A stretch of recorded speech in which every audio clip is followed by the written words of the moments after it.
বৃষ্টির পানিতে মাছ ধরতে যাইয়া কি মাছ পাইলাম দেখেন, কি ভয়ানক একটা মাছ। আমি তো কখনো দেখিনি, আজকে প্রথম দেখলাম।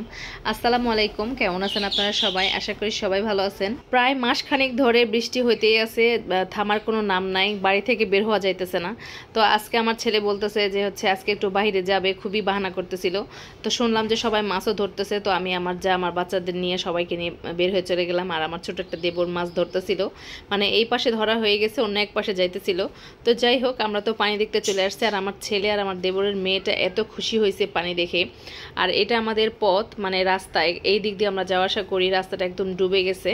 আর সবাই মাছ ধরতেছে, তাই তো চলে আসলাম। মন আর টিকতেছিল না আমারও যে একটু দেখে আসি। আসলে পানি উঠলে মাছ ধরতে খুব ভালো লাগে, কিন্তু অন্য অন্য জায়গায়, অন্য অন্য জেলায় কিন্তু অনেক ডুবে গেছে, তাদের খুবই খারাপ অবস্থা। আল্লাহ তাদের ভালো রাখুক।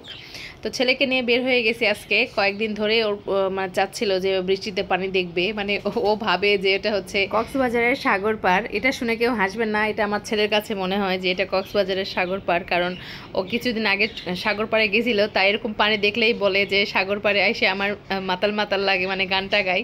তো এগুলো দেখার জন্যই নিয়ে গেছি। তো আমার দেবরের মেয়েটাও মাদ্রাসা থেকে আসছে, ওরা গোসলের আগেই বের হয়ে গেছে। আর দেখেন কি চুবাচুবি করতেছে পানির মধ্যে, খুবই ভালো লাগতেছিল।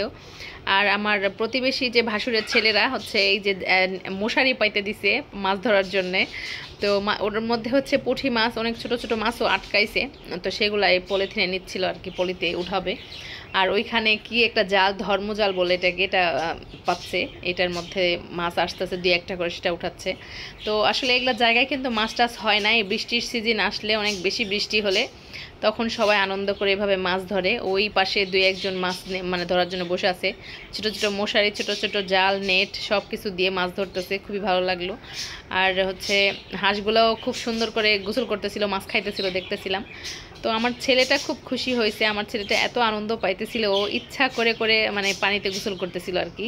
এমনিতেও ছোট বাচ্চারা পানি দেখলে একটু বেশি খুশি হয়। আর আমার দেবরের মেয়েটাও খুবই লাফালাফি করতেছে, খুবই আনন্দ করতেছে। আজকে কতদিন পর বাইরে বের হয়েছে। এর মধ্যে দেখেন আমার ছেলেটা এত খুশি হয়েছে।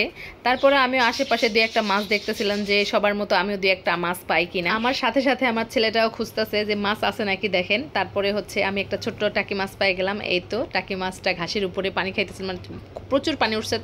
তো মাছগুলোও চাইতেছে একটু শুকনা শুকনা জায়গায় যেতে, তো ঘাসে আটকাইছিল। তো আমার ছেলেটা টাকি মাছ দেখে খুবই ভয় পাইছে, মানে ও আনন্দও পাইতেছে আবার ভয়ও পাইতেছে। তো ছোট্ট একটা টাকি মাছ, এগুলা নিয়ে, এই মাছটা নিয়ে ওরা দুজন খেলতেছিল। আর আমার ছোট দেবরটা যেখানে মাছ ধরতে আসছে সেখানে আমি এবার চলে আসলাম যে এইখানে কীরকম মাছ পায়ও।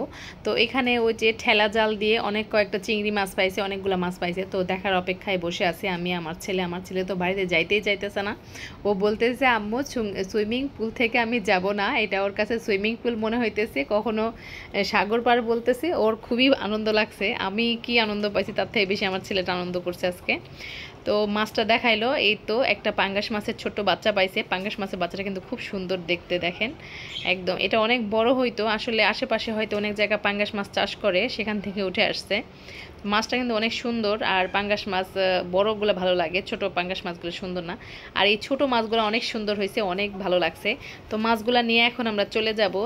যাওয়ার পরে দেখাইতেছি এমন একটা মাছ আমার এই দেবরটা পাইছে, মানে এই মাছটা আমি কখনোই দেখিনি আগে। এই ছোট মাছগুলো আমি ঢালে নিচ্ছি, দেখেন কত সুন্দর মাছগুলো। আমি একদম ঝাঁকার মধ্যে ঢালে দেখাইলাম, কারণ পাতিলে ভালো মতো দেখা যাইতেছিল না। আর দেখেন ছোট ছোট চিংড়ি মাছ, একদম ছোট ছোট মাছ। এই মাছগুলো একটু পেঁয়াজ আর কাঁচামরিচ বেশি করে দিয়ে রান্না করলে খুবই মজা লাগে। আর এই যে সেই মাছটা, সবার শেষে আমার দেবরটা এই মাছ পাইছে। আর এই মাছের গায়ের ডিজাইনটা দেখেন এত সুন্দর, কিন্তু এই মাছটা খাওয়া যায় না নাকি, আমি শুনছি যে খাওয়া যায় না, সঠিকটা জানি না খাওয়া যায় কিনা। আপনারাও জানলে অবশ্যই কমেন্টে আমাকে জানাবেন। আর গায়ের এত ধারালো, গাটা এত শক্ত, মানে কি বলবো, এই মাছটা দেখতেও ভয়, মানে ভালো লাগতেছিল না। আর এটার মুখ দেখেন, এটার মুখটা কীরকম সিস্টেম, এর মানে এটা এর মুখটা মাথার সামনে না, নিচের দিকে, এই দেখেন কেমন করতেছে। আর গায়ের ডিজাইনটা দেখেন একদম সাপের মতো, কেমন জানি ভয়ানক ভয়ানক। এই মাছটা আপনারা কখনো দেখছেন কিনা কমেন্টে জানাবেন। আর আজকে আমার ভিডিওটা কেমন লাগলো আপনাদের কাছে সেটাও অবশ্যই কমেন্টে জানাবেন। ভালো লাগলে লাইক করতে ভুলবেন না। আর এই মাছটা খাওয়া যায় কিনা সেটা কিন্তু অবশ্যই কমেন্টে জানাবেন। খাওয়া যদি যায় তাহলে অবশ্যই আমরা খাবো, কারণ হালাল জিনিস আমরা কখনোই ফেলে দেই না। তো ঠিক আছে, তো সবাই ভালো থাকবেন, সুস্থ থাকবেন। আজ এই পর্যন্তই, নতুন কোনো ভিডিও নিয়ে চলে আসবো।